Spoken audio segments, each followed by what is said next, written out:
Happy Thursday, everybody. Welcome to Conjunction Infinity Method into Fermentational Angstrom Theory. We've got sensitive compartmented information and special access programs with a predator in the hen house. We've got Jupiter detriment from here on out. These are sensitive degrees. In whispers we govern, through the elements we obscure. In static we command, in nightmares we pursue. We are earth and air, we are fire and water, we are the remembered, and we are the returned. We are the whispers, in silence we thrive. We have a Jupiter trine node with opportunities for growth, referencing Jacob's ladder, reversed to destruction. Now, in the Bible, Genesis 28 references Jacob's ladder, which represents God's promise and connection to humanity, symbolizing a bridge between heaven and earth with angels ascending and descending, i.e. duality within, so without.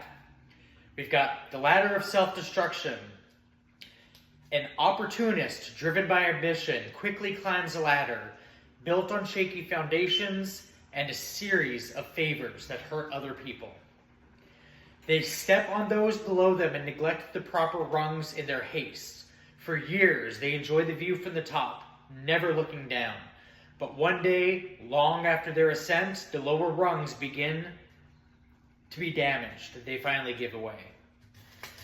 The entire structure begins to collapse and they fall, not because of a new error, but because of old ones that they thought they had left behind or eliminated. Hold on, let me turn my food down.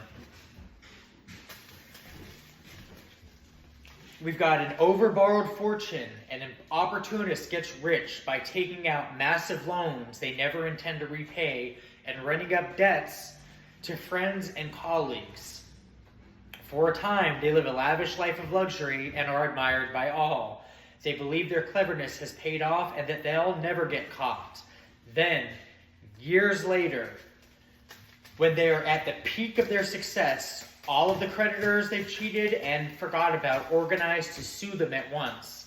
The legal fees, penalties, interest owed, bankrupts them in a moment, proving their entire fortune was built on a debt that finally has come due. With Jupiter trine Lilith, we have a fabled tri-parable of a pestilent omen of the sublime, the benevolent, and the maleficent. We have a story of the fire stolen by Prometheus used for warfare. Now, in Greek mythology, the Titan Prometheus steals from the gods and gives it to humanity. While often seen as a positive act that empowers civilization, this story can also be perverted into an analogy for evil. The initial gift, like fire, divine energy is a powerful, neutral force for creation and progress. The misuse of power, humans use this divine gift of fire to forge weapons and wage war against one another, causing widespread destruction and suffering. The perversion of the gift comes in where the fire wasn't inherently evil, but humanity's malice corrupted its divine potential. Similarly, evil cannot create its own power. It can only steal and corrupt the power of good. Leading into the second omen, a hacker hijacking a satellite for malice. In this modern analogy, the evil act is a twisted perversion of technology, the divine network. Imagine a powerful global communication satellite that disrupts life, giving energy and information to the entire planet. The malicious intrusion, a hacker or other malicious entity, gains access to the satellite not to build or create, but rather to reroute its power for destructive purposes. And the evil result leads to the stolen energy, instead of being used to power homes, hospitals, it is instead weaponized, focused, and redirected to harm, sow chaos, or destroy infrastructures. The hacker, who cannot create their own satellite, corrupts the existing system for their own dark agenda, trying to render it unstable, unfit, and or in a state of despair and or demise. Leading to the final omen, the maleficent. This is a virus corrupting a healthy body. This medical analogy highlights how a small destructive force can use the very essence of a system for its own selfish ends, good or bad. There's duality in everything, no matter how you want to spin it. The divine organism, the body is a harmonious, self-sustaining system with energy flowing to heal, grow, and create new cells. This healthy body is a metaphor for the benevolent and the divine plan.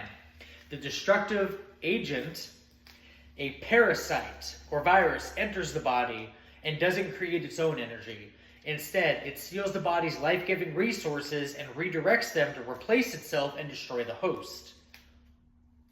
The Holy Ghost, the Holy Host, if you will. Now, the evil purpose here is the disease's single-minded purpose is to consume and destroy, and it does so by hijacking the very power that was designed for life. The overall outcome of this path leads to an actor in a play who forgets their lines and begins to improvise to evade accountability and control conversations or narratives, i.e. run smear campaigns on people to misdirect those so they're not looked at themselves. We can see this redirection in tactics in such as blame shifting and projection. Now, this is common in narcissists where we redirect the focus by blaming other people for the very actions they are guilty of. For example, if they have been unfaithful, they may accuse you of cheating, bring other people into the scenario, and have everybody viewing you in the unfaithful light. We have gaslighting. They distort your reality to make you question your memory and perception. Phrases like, that didn't happen, you're just imagining things, or you're too sensitive or delusional are used to undermine your sanity to avoid blame. We've got the red herring tactic, which is introducing irrelevant, unrelated topics to derail a conversation and prevent you from holding them accountable. They might bring up one of your past mistakes to shift the focus, even if they were not present or have actual insight or intel on the happenings or the intrinsic nature within. We've got playing the victim, which is a go-to for a lot. Hold on one second, I gotta turn my tea down. Playing the victim. When confronted, a narcissist will twist the situation to portray themselves as the one who has been wronged. They use emotional manipulation such as crying or sulking to make you feel guilty for raising an issue. We've got word salad, which is another very sloppy tactic. They confuse you with long, draining monologues that contain circular reasoning and arguments that distract from the real problem. The goal is basically to exhaust you into giving up. And then we have intimidation and exhaustion. A narcissist may wear you down by arguing over insignificant details, raising their voice, or resorting to name-calling and belittling. This tactic is designed to make you give up out of frustration. In more severe cases, we can see this manifest as extortion, blackmail, tit for tat, and then the world reach, which is isolating someone in a collaborative attempt with the community to reach a more sinister goal to silence and or eliminate. We've got withholding to evade an unwanted topic. They may refuse to answer direct questions, ignore you with the silent treatment, or respond with vague or meaningless information. We've got a personal rebound to this is control the flow of information.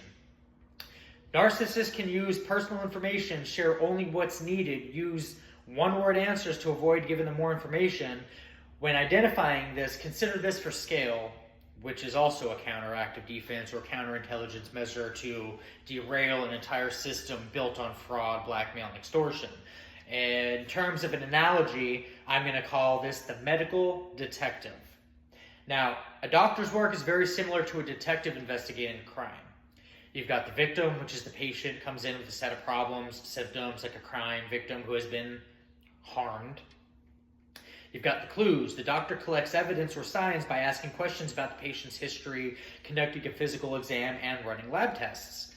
We've got the motive. The doctor tries to uncover the motive or root cause of the crime. This means identifying the illness or injury responsible for the patient's symptoms. You've got a list of suspects. The doctor considers multiple possibilities, creating a differential diagnosis of potential culprits before narrowing it down to the most likely ones, leading to the final verdict, which is once enough evidence is gathered, the doctor arrives at a conclusion or a definitive diagnosis. This is like a detective officially solving a case. I've got another analogy, the mechanic and the car. The body can be compared to a complex machine like a car, with the doctor acting as the mechanic. The problem, a car owner comes to the mechanic because their vehicle is making strange noises or won't start. A patient sees the doctor because they have symptoms. The inspection, the mechanic examines the car looking for anything out of the ordinary, missing, added extra. From the engine to the wheels, the doctor performs a physical exam to look for signs of a health issue. The diagnostics now, where the mechanic uses specialized tools like diagnostic computers and gauges to run tests on a car. The doctor uses medical tools like imaging machines and lab tests to get more information about what's going on inside the body. Now, the diagnosis, like the mechanic, determines the exact problem, like a faulty transmission or dead battery. The doctor identifies a specific disease, injury, and or illness, leading to repair. The mechanic then fixes the problem, whereas the doctor creates a treatment plan to help the patient recover. And then I also got the last one as the puzzle solver. Diagnosing a disease is like assembling a complex jigsaw puzzle where the final picture is the disease itself, or identifying a problem, referring to the medical detective, or identifying the problem as a problem solutionist or a puzzle solver. The pieces, each symptom, test results, and piece of the patient's medical history is a puzzle piece. The picture on the box, the doctor uses the medical knowledge and experience to form a mental image of what the final picture is. The disease could be guiding your investigation, whereas the puzzle solver can see the bigger picture before the rest of the people involved. Now, the completed puzzle is the diagnosis, where all the puzzle pieces fit together to form a coherent, complete picture of the disease and a true intrinsic problem and a root causal factor with a motive is established, and all processes lead to the final outcome, the completed puzzle. With Pluto squaring Chiron, we've got the house with the bad foundation. Imagine, if you will, a house built with a strong structure and high standards for safety. Its purpose is to protect the people inside. But inside, a resident with authority takes advantage of their power, ignoring the rules and turning a blind eye when others break them. When a crime occurs, they use their control over the house and its resources to cover it up, protect criminals, and even evict or silence the victims. Now, the house here represents the military institution, which has rules and regulations meant to create a safe and just environment for citizens. This is where human rights come in. This is where civil rights come in. These things are implemented to protect society at large and communities on a grander scale. We've got authority figures, where a commanding officer or someone with unchecked power who misuses their position for personal gain or to serve their own interests, leading to abuse of power, abuse of authority, leading to a bunch of criminal, felonious-based acts. We've got a crime where a person or systemic crime that is enabled or concealed by an authority figure, leading to a cover-up where the selective enforcement of rules, the intimidation of witnesses, and the falsification of records to protect the perpetrators and silence the victims, whereas people forge documents and pull other people within their resources, networks, and other affiliations, whether civil, military, and or legal, to create a trinal aspect of nonsensical bullshit where we're just basically intimidating communities at large, being a theoretical disease from a medical standpoint, which needs a resolution, treatment, restitution for sure, and just outcome. Now, the eviction of the victims. The victim is discharged or punished unfairly, leaving them without recourse and reinforcing the abuser's power. Jupiter here is at home in Pisces. With its powers amplified, bringing increased spiritual growth, creativity, and empathy, we've got a renewal of growth, the forest after the fire. Now, a forest fire devastates the landscape, leaving the scorched earth bare. But the fire also clears away old growth, allowing new seeds to germinate and the forest to regenerate. This is a theoretical analogy of love. Now, the fire is the destructive hardship or heartbreak that burned away old, unhealthy parts of your life and relationships, whereas the scorched earth is feeling the emotional devastation and emptiness after the pain. With the new saplings coming in, this is a fragile new beginning of new love that represents hope and the possibility of growth, nourishment by the rich new soil created by the fire, and the new forest is a love that grows stronger, deeper, and more resilient than what came before, born from the ashes of the past. Ashes to ashes, dust to dust, use it to grow again. Where they bury you, you sprout. With Jupiter being in detriment for karmics, these energies are basically igniting the etherical flame, igniting our pasts to level the playing fields.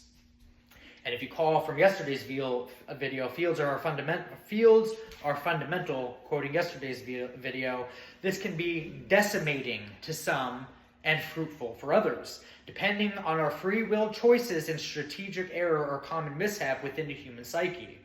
I've got Jupiter 18 as a number, whereas the 18th angel, Kaliel, is coming through. Kaliel meaning God who is quick to rescue, the invocable God.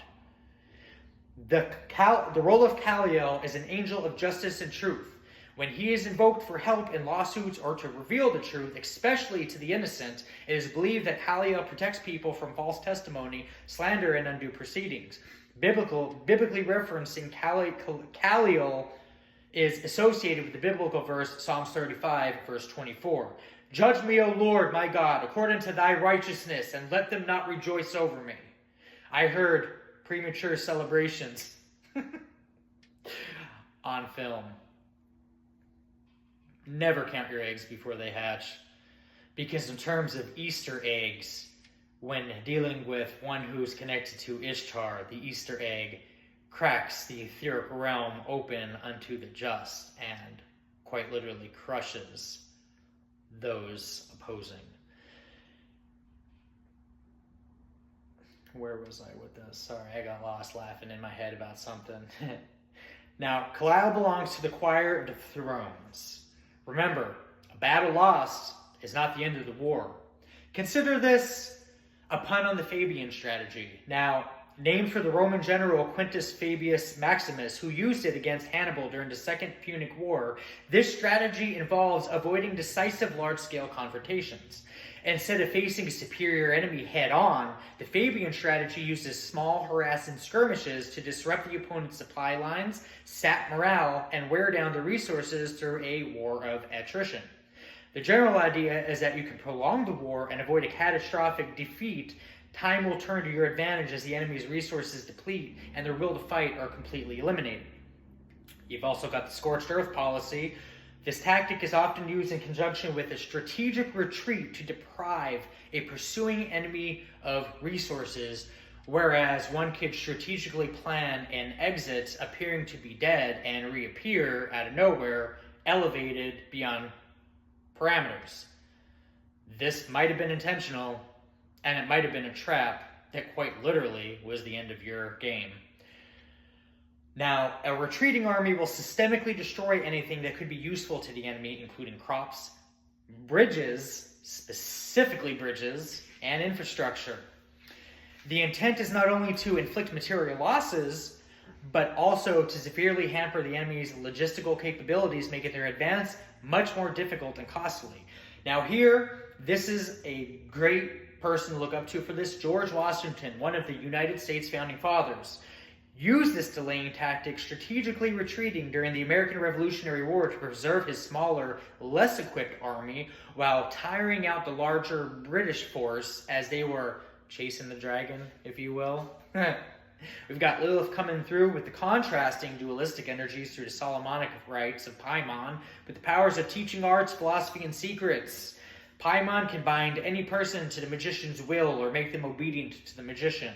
This can become increasingly beneficial in the checkmate scenario, whereas the elements begin to shift vectors entirely, creating a stronghold to begin to tear down and sever, servers going offline concerning and cornering any enemies at the front lines. Basically, leading the dragon to disrupting an enemy, being a distraction, leading them to their own demise while they perceive and control. You quite literally led them off the cliff while they didn't know you could fly.